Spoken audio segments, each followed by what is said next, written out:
Bismillahirrahmanirrahim. Assalamualaikum warahmatullahi wabarakatuh. Alhamdulillahirrabbilalamin. Assalatu wassalamu ala ashrafil anbiya'i wal mursalin wa ala alihi wa ashabihi ajma'in wa la hawla wa la quwata illa billahil aliyil azim. Allahumma la sahla illa ma ja'altahu sahla wa anta taj'alu hazana iza syita sahla. Rabbi shrah li sadri wa yassir li amri wahlul 'uqdatam min lisani yafqahu qawli, amma ba'du.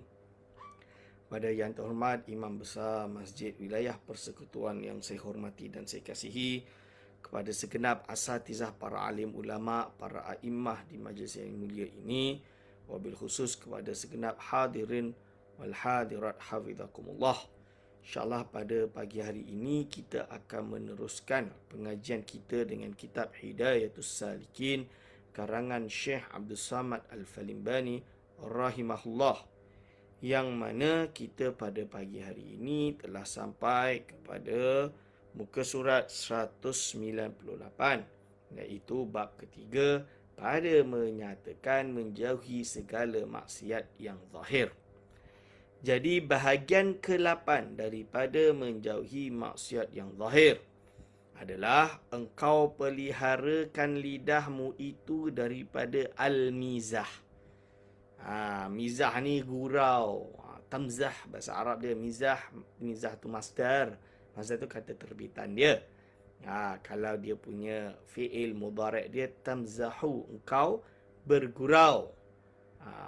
Ana amzah faqat, aku hanya bergurau saja. Itu misalan dia.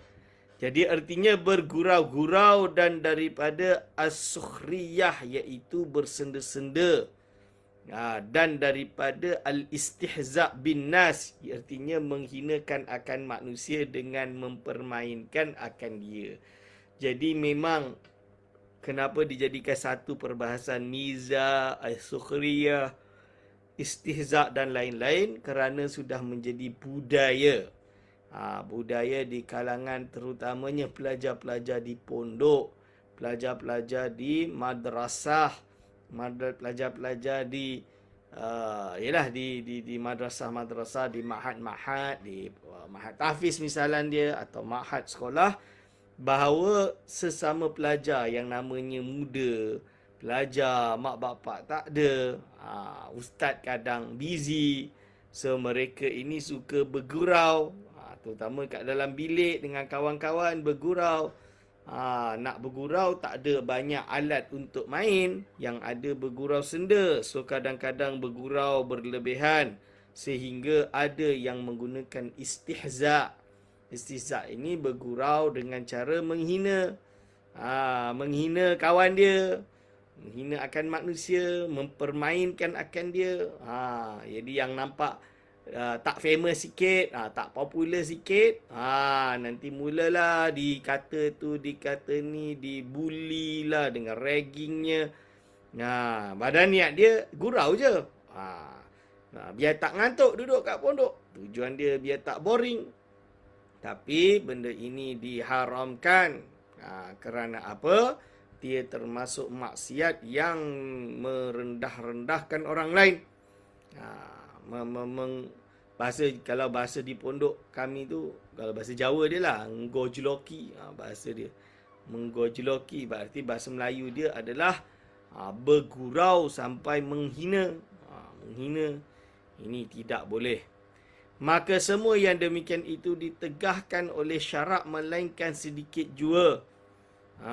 Maka iaitu tiada mengapa, kerana sabda Nabi SAW, kalau sedikit tu hanya untuk ketawa sekejap dah, tidak berlebihan. La tumari akhaka wala tumazihu wala tumazihhu, iaitu apa? Jangan engkau berbantah-bantah akan seorang daripada saudaramu, dan jangan engkau bergurau-gurau akan dia. Berbantah-bantah akan seorang daripada saudaramu, dan jangan engkau bergurau-gurau akan dia. Dan kata Imam Al-Ghazali rahimahullah, ketahui olehmu bahawa yang ditegahkan daripada bergurau-gurau itu, iaitu berlebih-lebih, over. Kalau over tak boleh lah. Dah berlebih-lebih ni over. Berlebih-lebih kerana bahawa yang demikian itu membawa pada membanyakkan akan tertawa.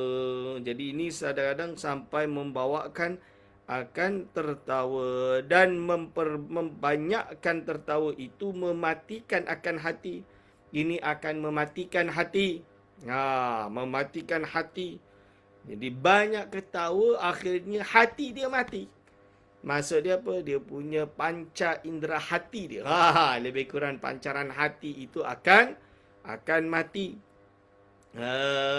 Dan menggelapkan akan ia, dan terkadang membawa kepada derhaka seperti sabda Nabi sallallahu alaihi wasallam, innar rajula la yatakallamu lil kalimata li yudhika biha ashabahu fayahwi biha fi qa'ri jahannam 70 kharifan. Bahaya tu. Bahawasanya seorang lelaki berkata ia dengan satu perkataan supaya jadi tertawa-tawa dengan dia taulannya. Jadi make fool of his friend. Lebih kurang macam itulah. Menjadikan kawan dia itu sebagai suatu bahan bergurau, bahan ketawa, bahan yang dijadikan, yelah, yang ditargetkan lah. Lebih kurang macam tu. Ini hukum dia haram. Maka sebab yang demikian itu, dijatuhkan akan dia di dalam api neraka Jahanam 70 tahun lamanya. Masuk dalam api neraka Jahanam 70 tahun lamanya. Sebab buat benda tu. Saya tak boleh. Kita tidak boleh. Kita kena hormat kawan kita, kita kena hormat saudara kita, kita kena hormat orang Islam yang lain. Tapi kalau gurau yang sedikit yang dikata tak apa, contoh dia, kita tengah duduk, rehat, tengah makan, bukan bergurau kenakan kawan kita, tapi just bergurau biasalah.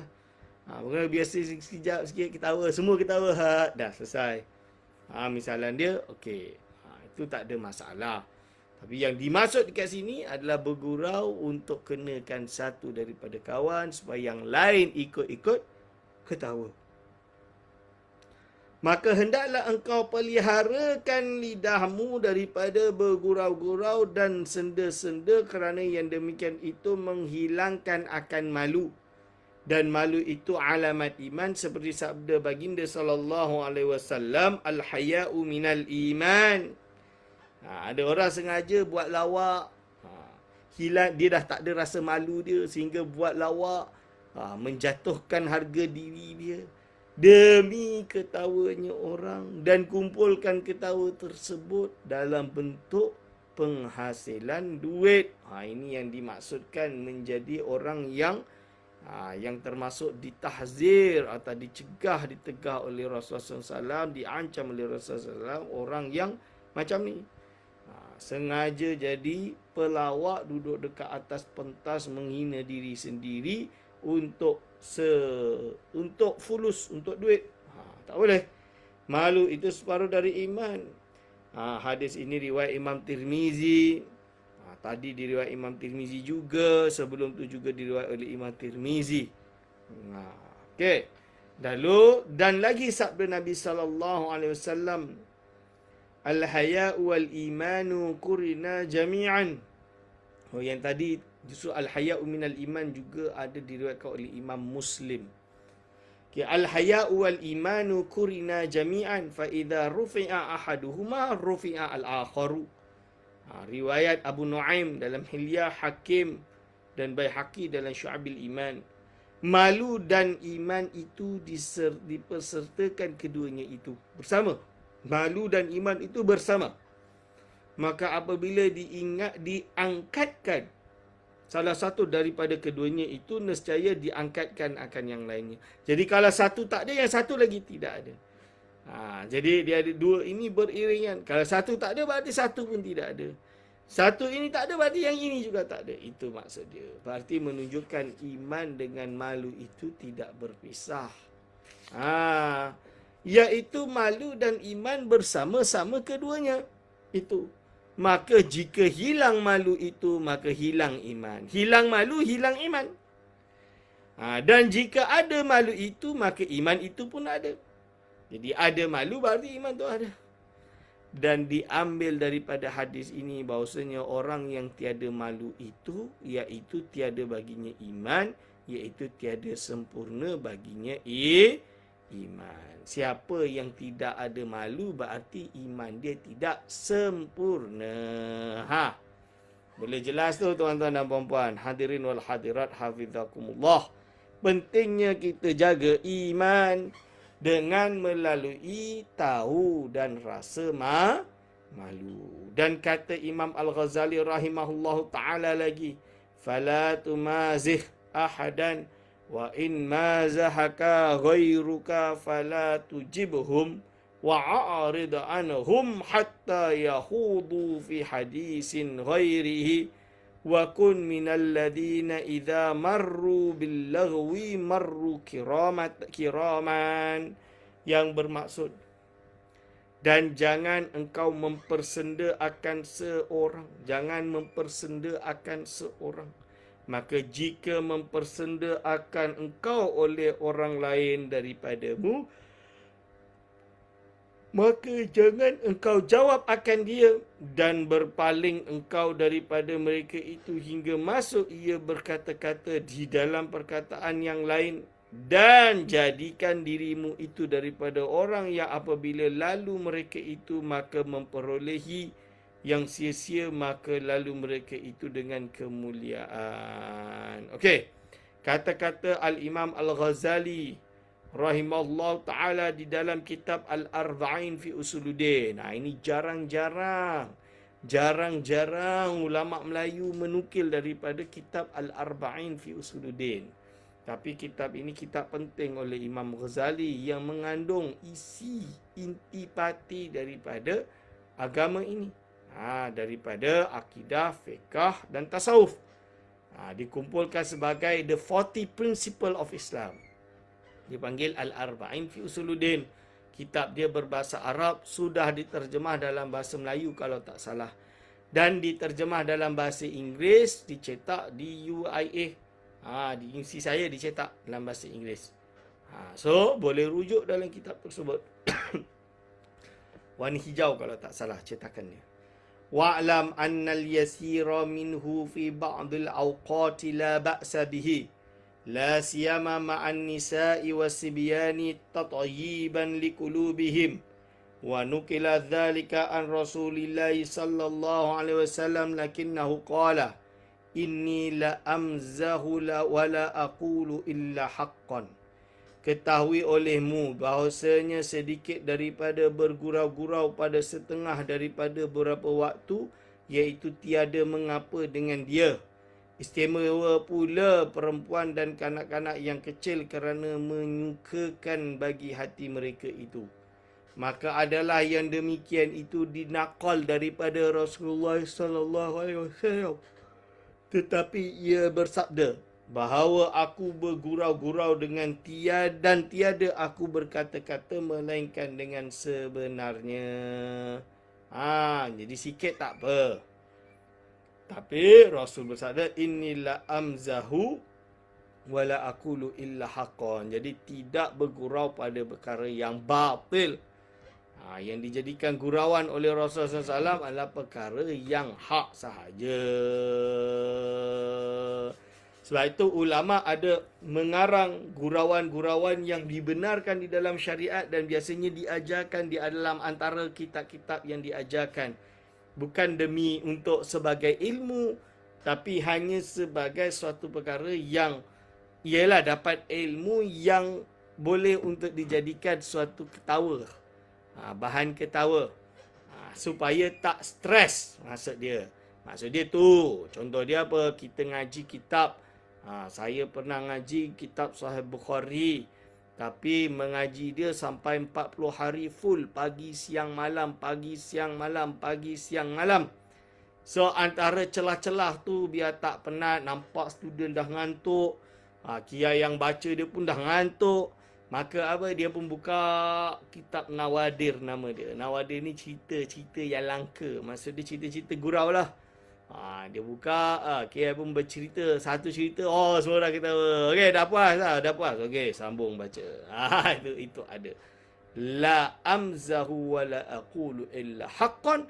Dan isi di dalam tu cerita yang benar, bukanlah palsu, bukan buat macam kita kadang-kadang tengok dekat TV nak buat lawak dengan menghina kawan dia. Kan ada lawak yang menghina kawan dia. Itu tak boleh lah.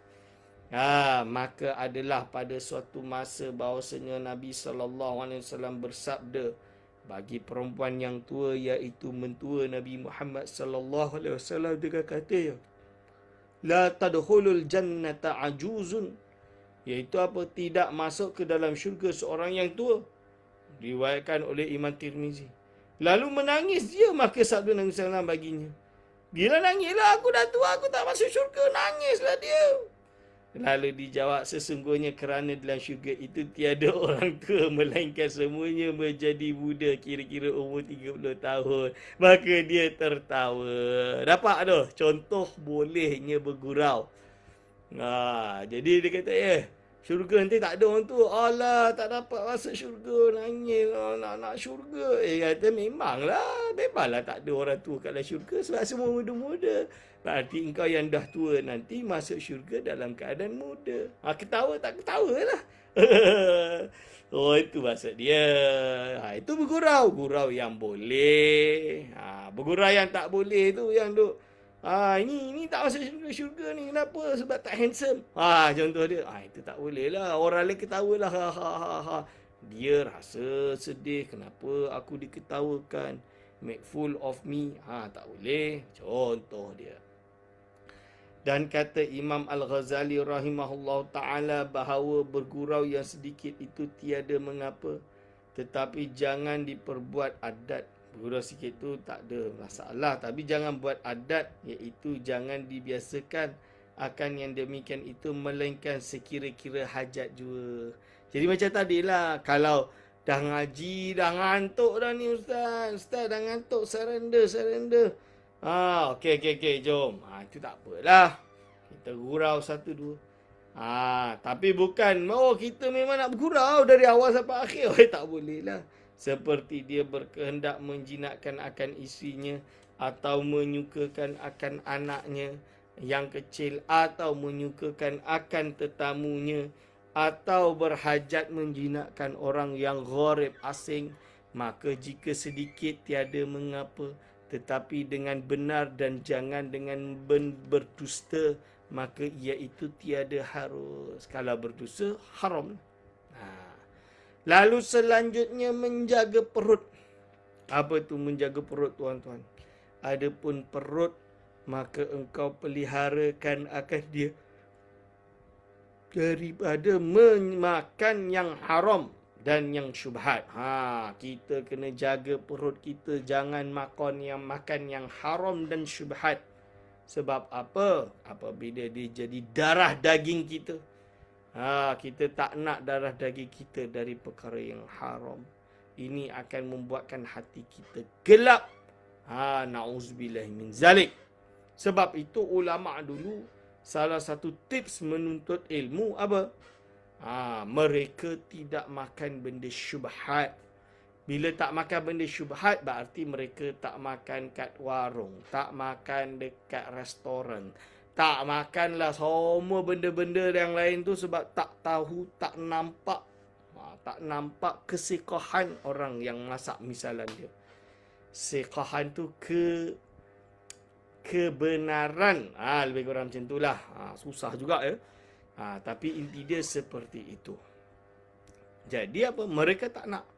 Kerana apa? Tak nak termakan benda yang diharamkan. Apabila termakan benda yang diharamkan, dikhawatirkan hatinya akan gelap. Apabila gelap, macam mana ilmu ni nak masuk? Jadi sebab itu saya khabar. Bukanlah orang yang cerdik, kuat hafalannya, kuat ini sebab dia makan ginkgo biloba, makan omega 3000, makan vitamin yang bagus-bagus. Tak. Saya jumpa dan saya tahu banyak kawan saya, orang yang saya lihat dengan kepala mata saya, makan dia tidak lain apa nasi dengan garam sahaja. Paling nasi dengan sayur, nasi dengan tempe, nasi dengan tahu sahaja misalan dia. Kadang-kadang langsung tak ada ayam, langsung tak ada telur sama sekali. Tapi cerdik-cerdik belaka. Cerdik macam mana? Oh, cerdik boleh hafal tu, hafal ni. Relax saja, tak ada masalah. Hafal Quran dalam 9 bulan. Ada saya pernah tahu salah seorang ustaz saya hafal Quran dalam waktu 9 bulan. Ada satu syekh kiai yang saya tahu memang dia masih hidup. Termasuk karamah yang Allah beri pada dia. Dia waktu kecil dia belajar tu memang tak ada duit. Tak ada duit. Dia pergi pondok pun sebab teringin nak mengaji, teringin nak alim, teringin nak ada ilmu. Tapi mak bapak tak ada duit nak hantar dia. So, kalau kau pergi, kau pergilah. Aku bagi kau biaya untuk pergi. Jadi dia jalan kaki. Sejauh 500 km kalau tak salah. 400 km. Jalan kaki. Jalan kaki sebab dia tak nak guna duit dia tu untuk naik kenderaan. Jalan kaki sampai di pondok yang dituju. Di masuk pondok tersebut, duit itu digunakan buat beli beras. So dia beli beras, dia masak 1 hari setengah genggam. Cukup untuk hidup. Setiap hari itu saja. Sampai beras habis. Dia tak ada duit untuk beli kitab. Dia ada belilah pen. Zaman tu, pen tu tak mampu nak beli pen yang mahal. Maka pen yang dipakai ni pen yang macam zaman. Kita panggil bahasa Indonesia pen tutul. Dia ada tempat. Tempat untuk letak ink. Dia terbuat daripada tembaga. Lalu dia pen dia, depan dia tu tajam macam tu, tajam besi tu yang dah diasah.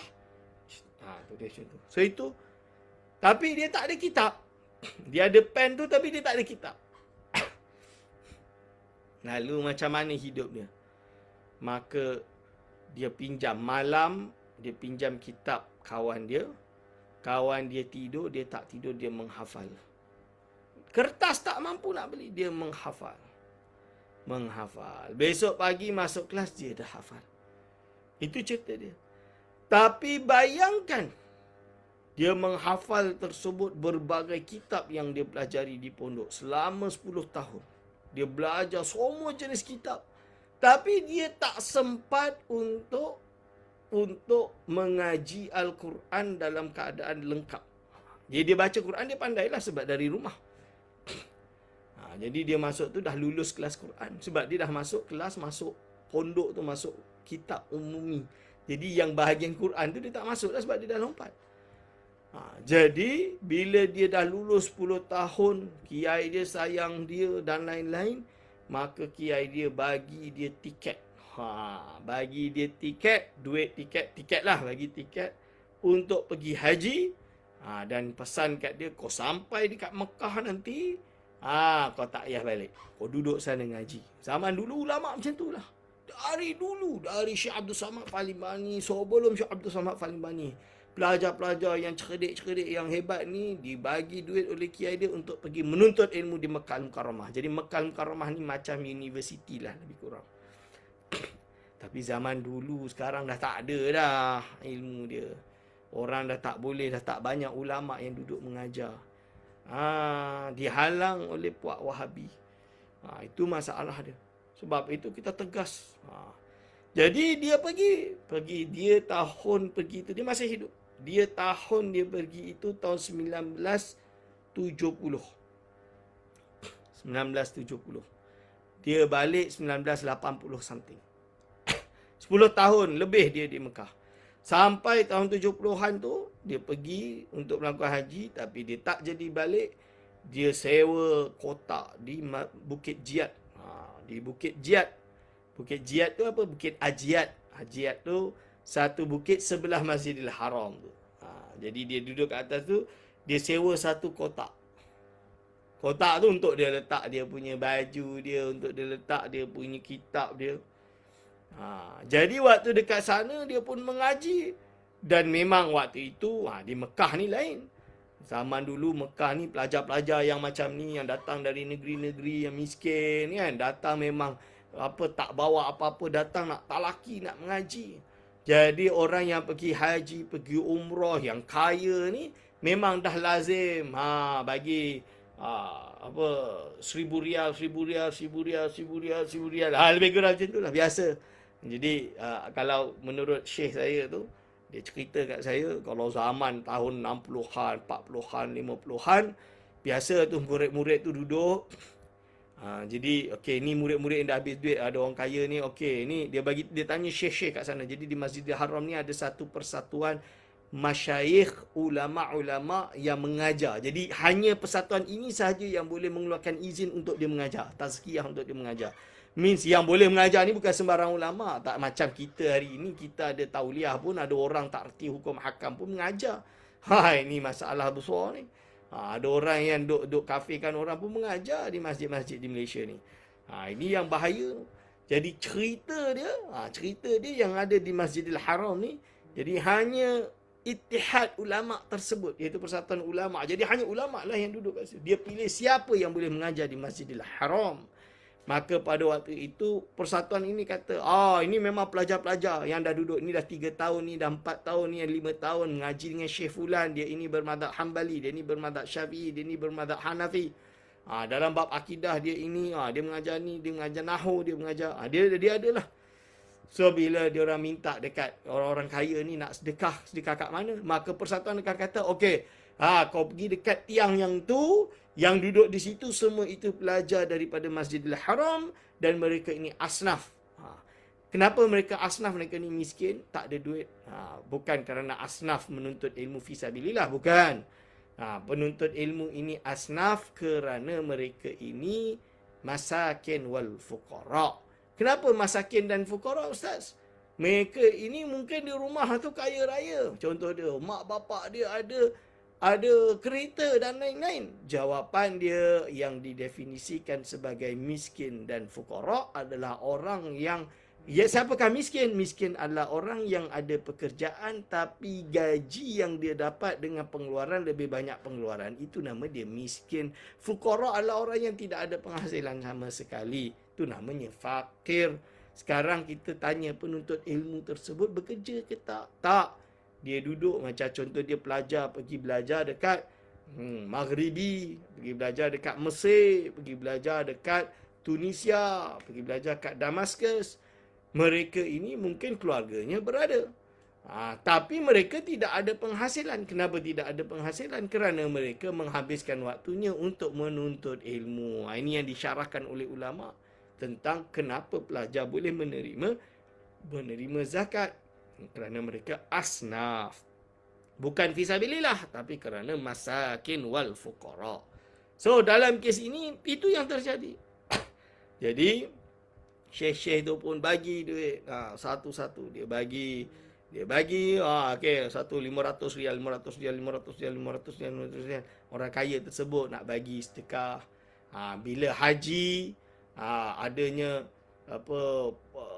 sembelih tu kan yang sembelih nahar tu yang sembelih kan itu kena diberi makan kepada orang Mekah. Orang Mekah lah kaya-kaya, Ustaz. Zaman tu tak. Memang betul-betul bermanfaat. Bagi siap-siap dekat pelajar-pelajar dekat ni. Dah siap-siap dah. Inilah timenya diorang nak makan yang sedap, yang halal. Tapi ini semua dah tak ada dah dekat Mekah. Sayang. Sayang dah tak ada. Kalau dulu macam tu. So cerita dia, kiai saya ni sama lah. Dia dihantar pergi belajar. Dia belajar dekat Masjidil Haram 10 tahun lebih. Dan lepas tu pindah ke Rusaifah. Cerita dia. So dia kata Allah SWT, jadi di akhir dia di sana, dia hafal banyak kitab. Semua kitab dia hafal. Dia orang Jawa Tengah, orang Purworejo. So lepas itu Syekh dia kata, dia mimpi. Dalam mimpi dia bertemu Rasulullah sallallahu alaihi wasallam. Dan Rasul kata, "Kau ni semua benda kau dah hafal. Tapi yang paling penting kau tak hafal." Apakah yang paling penting? Al-Quranul Karim, kalam Allah Subhanahu wa taala. Itu dia belum hafal. Di akhir hayat dia, bukan di akhir hayat dia, di akhir waktu dia di Mekah, maka dia pun menghafal Al-Quran. Dia hafal dalam masa 4 bulan. 4 bulan khatam hafalan Al-Quran. Khatam hafalan Al-Quran. Bila khatam, barulah dia nak balik. Baru boleh dia nak balik. Baru Syekh dia, Abu Yasir Muhammad Ali Al-Maliki, mengizinkan dia untuk balik ke Indonesia. Itu cerita dia. Dan ketika dia balik, so saya tanya, macam mana boleh nak hafal Quran 4 bulan? Dia kata inilah karamah yang Allah bagi adalah berupa orang yang bila makan, tidak makan benda yang diharamkan atau syubhat, hati dia bersih. Ini disebut oleh Imam Asy-Syafi'i rahimahullah. Apa kata Imam Asy-Syafi'i? Syakautu ila waki'in su'a hifzi fa arsyadani ila tarkil ma'asi. Aku mengadu kepada Waqi' tentang ini buruknya hafalanku lemah. Fa arsyadani ila tarkil ma'asi. Dia ajak aku untuk meninggalkan maksiat. Tuan-tuan dan puan, dia mengajak aku untuk meninggalkan maksiat. Kalau zaman sekarang lah, ada orang suruh tinggalkan maksiat untuk jadi cerdas, orang ketawa, apa hubungan dia? Kalau nak cerdik ni kena makan ginkgo biloba. Ginkgo biloba tu. Ini tak betul. Ulama kata tak. Tinggal maksiat. Cuba tinggalkan maksiat. Tak tengok maksiat. Sebab itu kalau nak hantar anak belajar ni, jangan hantar duduk KL kiri maksiat, kanan maksiat, depan maksiat, belakang maksiat, atas maksiat, bawah maksiat. Tidur pun kadang keluar maksiat dia. Banyak dengan penuh dengan maksiat KL. Tapi kalau dekat kampung tak apa. Sebab itu berjaya duduk kampung, pondok-pondok hebat-hebat dekat kampung, bukan dekat bandar. Bukan duduk Jakarta. Duduk dekat pondok, bukan duduk KL. Duduk kat Kelantan sana, duduk kat Kedah sana, duduk dekat Kodiang sana, duduk dekat Muar sana. Dekat Muar tu ada Ribat, kawan saya Ribat Muar. Misalnya, itu baru betul. Duduk dekat Lancang, ada satu daerah dekat Pahang, nama dia Lancang, ada pondok kat situ. Saya pergi pondok tu best. Masuk je satu kampung pondok. Satu kampung tu pondok. Dan semua orang kampung tu memang mengaji dekat pondok tu. Best. Dia ada balai besar. Saya kata, kalau macam ni, saya dah tua pencen duduk situ. Dah tua-tua ni. Duduk baca kitab. Tunggu Allah jemput kita. Tu je lah. Tunggu nyawa dijemput. Kalau boleh tengah baca tu, Bismillahirrahmanirrahim, Allah tarik. Kan best macam tu. Duduk dekat kampung. Jadi itu, syakautu ila waki'in su'a hifzi fa arsyadani ila tarkil ma'asi wa akhbarani bi anna ilma nurun. Dia mengkhabarkan aku bahawa ilmu itu adalah nur, wa nurullah la yuhda lil asi. Dan nur Allah tidak ditunjukkan bagi orang yang bermaksiat. Itu. Cuba kita renungkan. Sebab itulah kita dari kecil, dari awal kita didik anak kita jangan makan benda syubhat. Jangan makan benda syubhat. Kalau boleh makanan itu yang kita masak sendiri, mak bapak ini masak supaya tahu dia itu bersih, halal, tidak ada syubhat. Kita tak nak hati dia gelap. Maka hendaklah engkau bersungguh-sungguh menuntut yang halal kerana sabda baginda sallallahu alaihi wasallam, talabul halali wajibun ala kulli muslimin. Iaitu apa? Menuntut yang halal itu fardu atas tiap-tiap muslim, tiap-tiap orang Islam. Hadis ini diriwayatkan oleh Imam Dailami di dalam Musnadil Firdaus. Dan kata Imam Al-Ghazali rahimahullah ta'ala lagi, wal halalu kathirun wa laysa alayka an tatayaqqana bawatinal umuri bal alayka an tahtariza mimma ta'lamu annahu haramun au tazunnu annahu haramun dhannan yahsulu min alamatin najizatin makrunatin bil mal. Ini kata-kata Imam Ghazali. Apa maksudnya? Dan yang halal itu banyak dan tiada lazim atasmu bahawa engkau yakin pada batin sesuatu itu akan halalnya. Tak lazim. Kita nak tahu dalam dia betul-betul kena check dengan dengan apa tu dah. Misalnya. Tetapi lazim atasmu memeliharakan daripada barang yang engkau ketahui bahawasanya ia haram atau yang engkau sangka bahawa ia adalah haram. Jadi kita jaga diri bila kita tahu benda itu ada yang haram atau yang benda itu kita sangka ada yang haram, kita jauhi. Dengan sangka yang hasil ia daripada alamat yang nyata yang berserta dengan harta itu. Jadi dia kena tanda yang nyata memang itu haram. Bukan tak ada apa-apa, haram. Itu namanya mengharamkan yang halal, tak boleh. Dia kena jelas, dia tahu. Adapun yang yakin diketahui akan halalnya itu iaitu amat banyak. Dan setengah daripadanya itu harta yang diambil daripada kafir harbi, barang apa jalan yang dapat engkau ambil daripadanya, kafir harbinya, maka iaitu halal. Jadi kafir harbi ini kafir yang kita dalam keadaan perang, yang diperangi oleh kerajaan kita. Contoh dia memang dalam kerajaan ini berperang dengan sebuah negara kafir yang dipanggil dengan kafir harbi. Maka dalam kes ini tak ada masalah, kita ambil perang. Tapi dengan perang lah. Bukan dengan tak ada perang, tak ada apa, declare sendiri perang. Sebab apa? Waqatilul musyrikin kafatan. Umirtu an uqatilan nasa hatta yaqulu la ilaha illallah. Bukan dengan cara macam tu. Itu tak betul. Macam yang baru-baru ni, bukan baru-baru ni, yang beberapa tahun yang lalu, 5-6 tahun yang lalu, bagaimana ada umat Islam yang tertipu dan pergi konon berjihad tapi bukan berjihad di Iraq dan Syria. Pergi kononnya membentuk negara Islam padahal dia melanggar syariat, kerana yang memutuskan perang atau tidak adalah kerajaan, bukan sendiri-sendiri pergi aku nak jihad dah, tak boleh. Tetapi jika ada sesuatu yang diambil daripada kafir harbi itu dengan diperang daripada raja, maka iaitu tiada halal melainkan kemudian daripada dikeluarkan akan khumusnya. Jadi ketika dalam keadaan jihad fisabilillah, maka kena diberikan khumus. Kena ada khumus 1/5 sahaja. Dan lagi halal barang yang dapat daripada berburu-buruan. Contohnya berburu yang halal lah.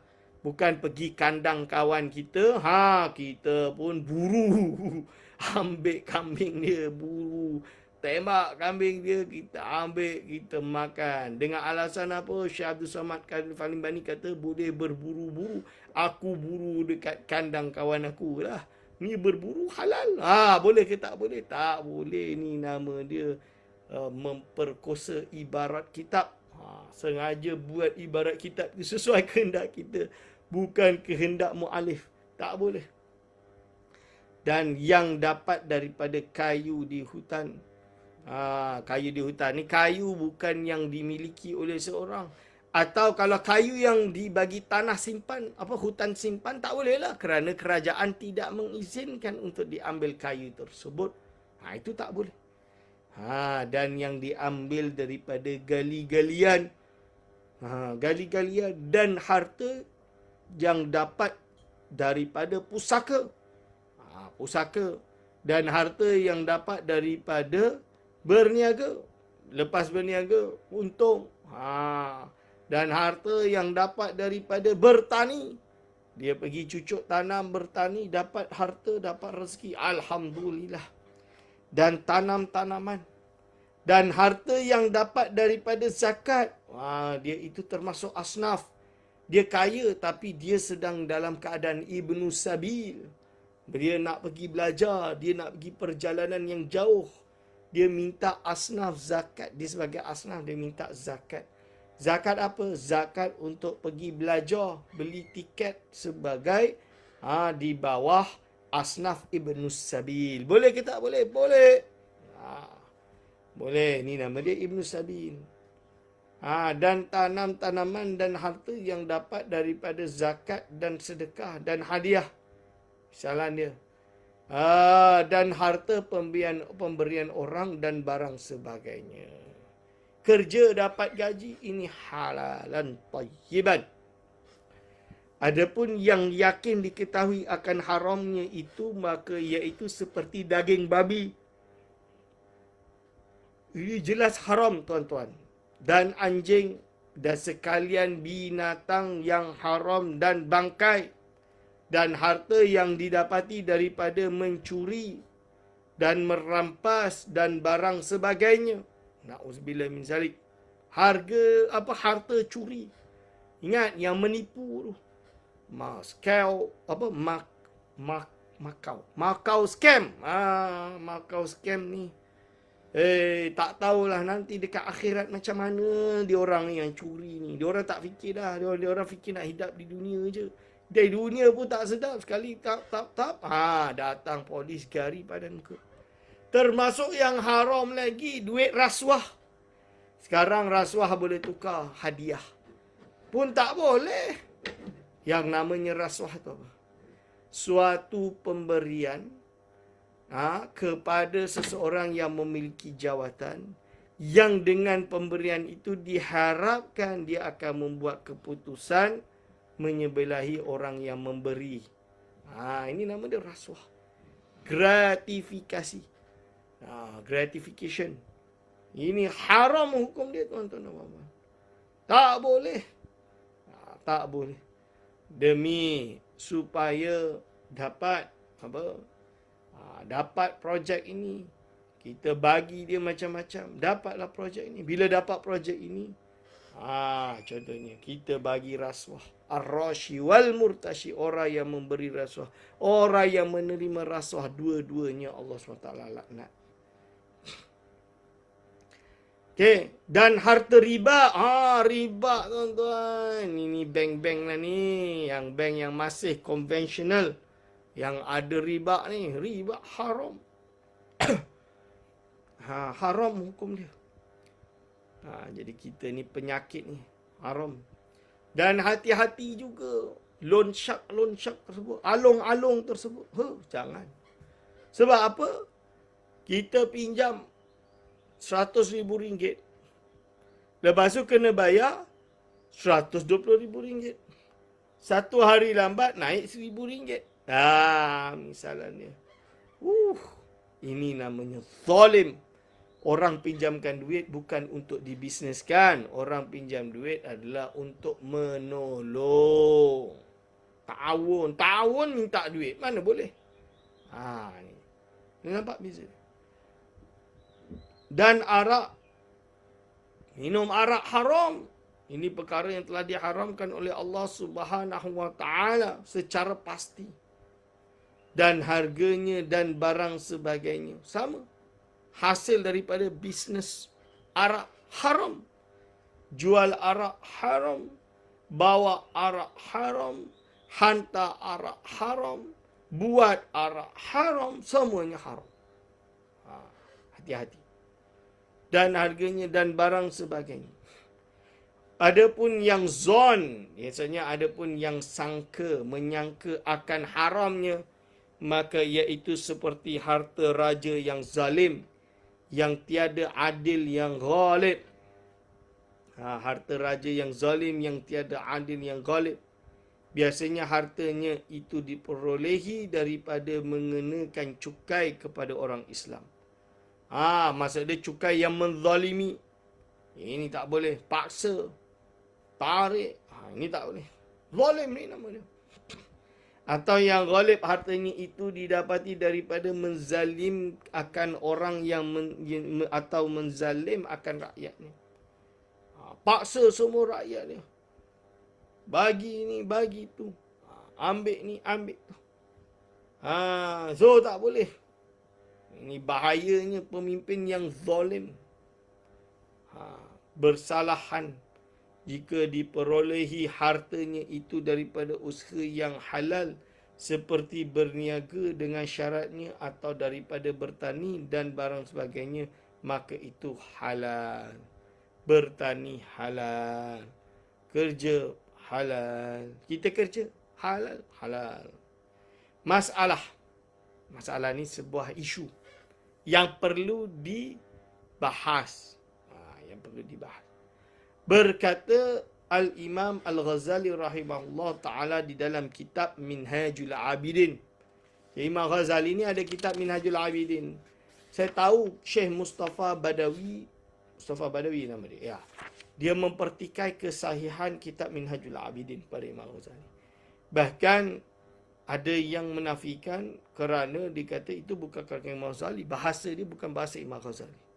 Jawapan dia yang memang dia tidak ditulis tangan oleh Imam Ghazali. Tapi kalam dia kalam Al-Ghazali. Sebab apa? Di awal itu muridnya yang mengimlak. Imlak tu macam mana? Syekh, okey aku cakap ni kau tulis. Okey. Dia imlak lah. Salin.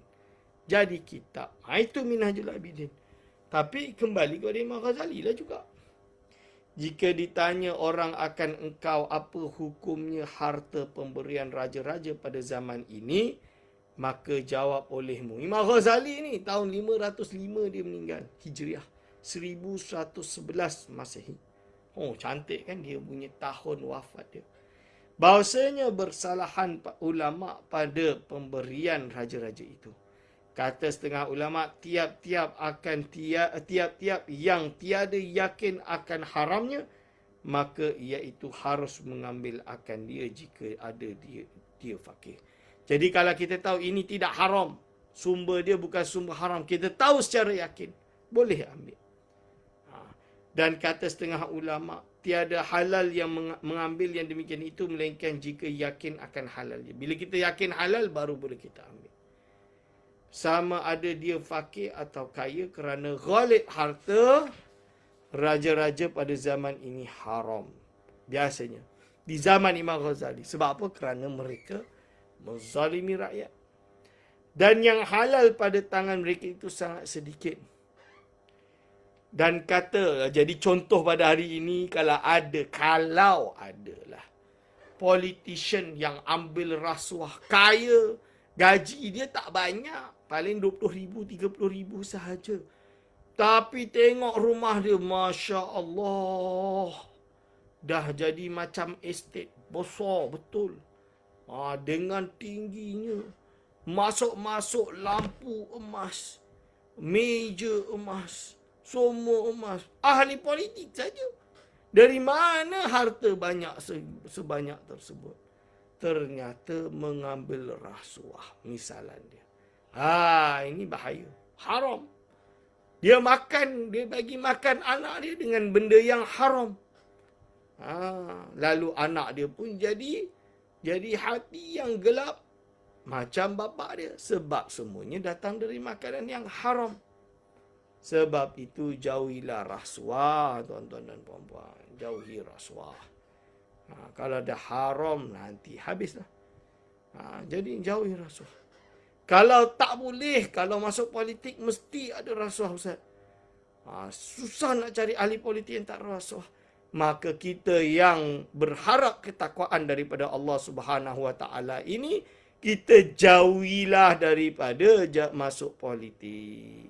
Takut tergelincir jadi orang-orang yang makan rasuah. So kita jauhi. Jangan dekat. Jangan dekat dengan benda yang haram ini. Hadirin wal hadirat hafizahullah. Bahawa pemberian raja-raja itu halal bagi orang kaya dan orang fakir apabila tiada yang haramnya.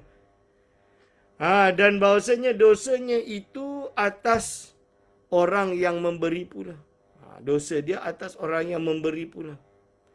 Dan alif dan pendapat yang terakhir ini dimuktamadkan oleh Syekh kita Al-Alim Al-Allama Al-Amil bi'ilmihi Maulana Syekh Muhammad bin Sulaiman Al-Kurdi Al-Madani. Masya Allah. Berarti Syekh Abdul Samad Al-Falimbani sempat menuntut ilmu di bawah Syekh Muhammad bin Sulaiman Al-Kurdi, sahibul kitab Al-Fawaid Al-Madaniyah. Sahibul kitab Al-Fawaid Al-Madaniyah. Fawaid Madaniyah ni kitab cara-cara istimbat hukum dalam mazhab Syafi'i.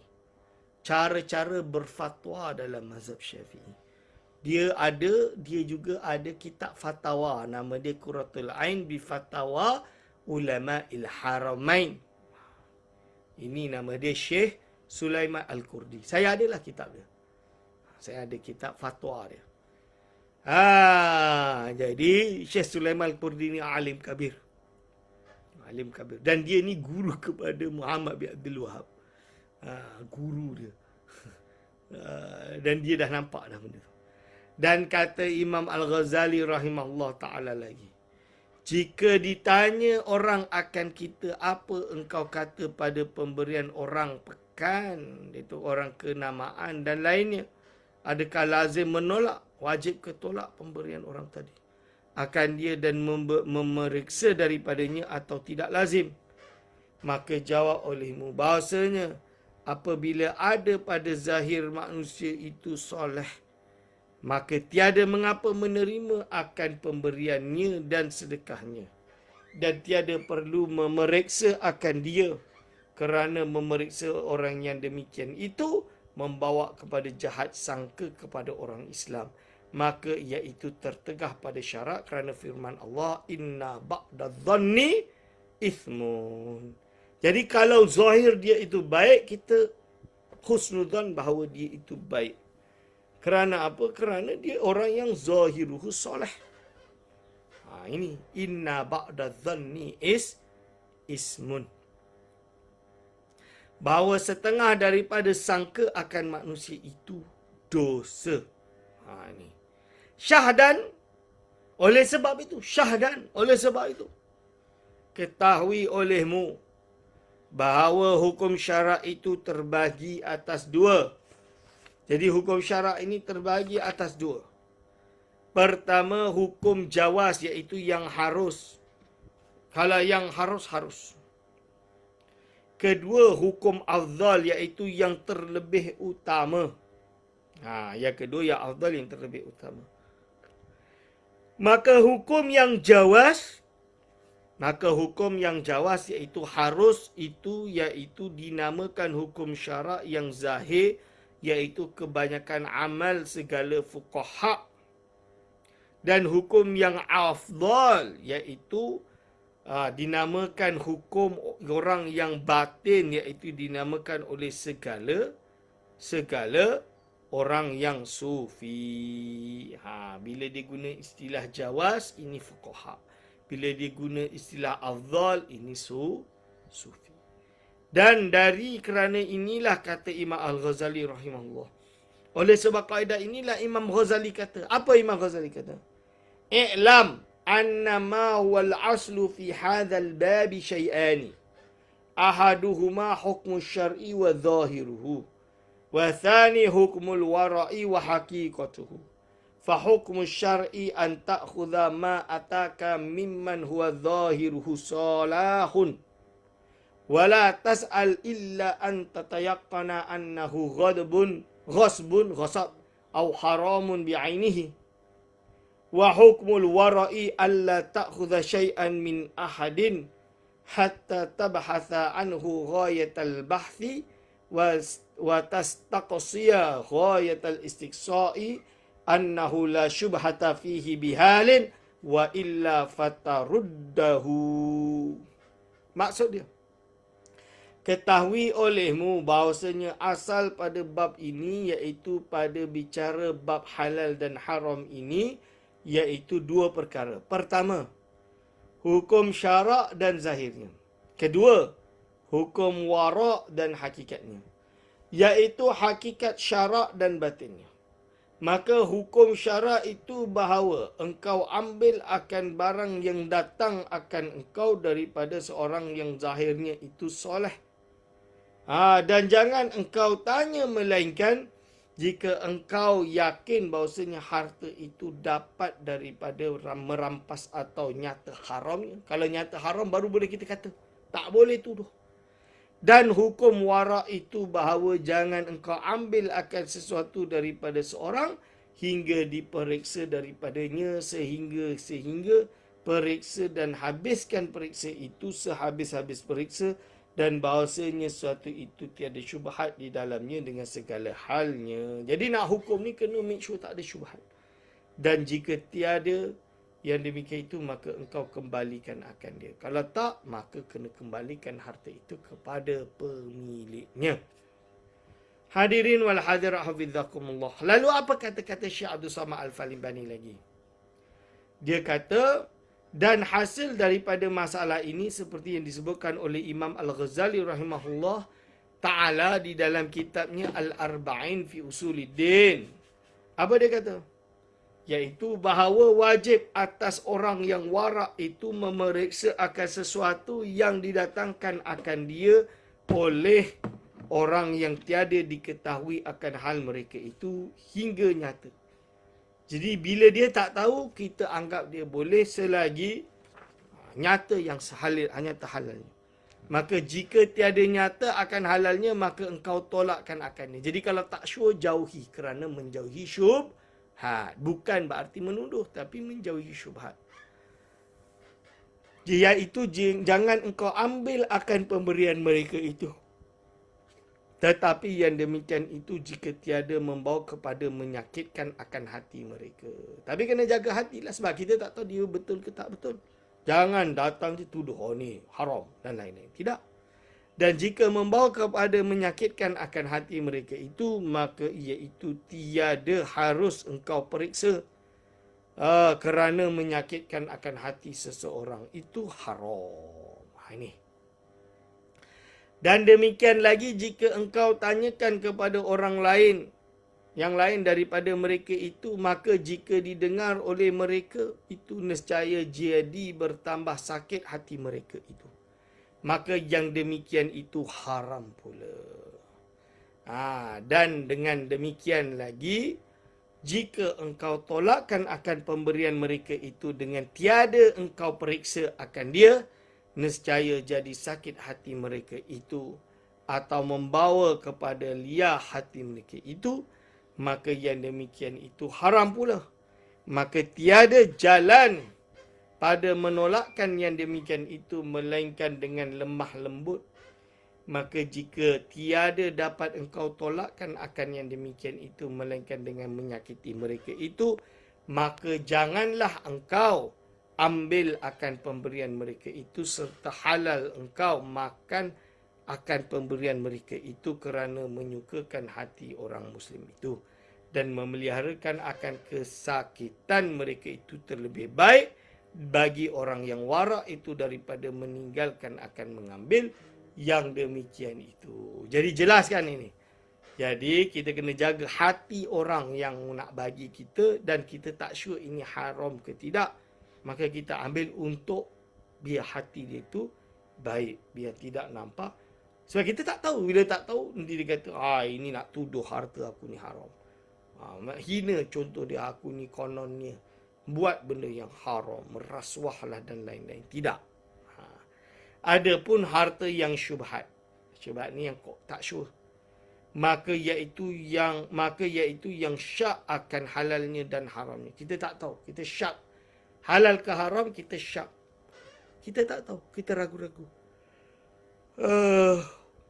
Akan halalnya dan haramnya itu tiada yakin akan halalnya dan tiada yakin akan haramnya seperti sabda baginda Nabi Muhammad sallallahu alaihi wasallam, al-halalu bayyinun wal haramu bayyinun wa bainahuma umurun mutasyabihatun la ya'lamuhunna katsirun minan nas faman ittaqa syubhati faqad istabara'a ladaihi wa 'irdihi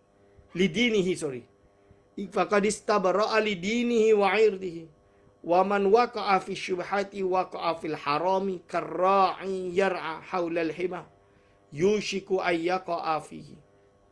Rawahul Bukhari. Kitab ini diriwayatkan oleh Imam Bukhari. Hadis ini diriwayatkan oleh Imam Bukhari. Maksudnya, yang halal itu nyata dan yang haram itu nyata.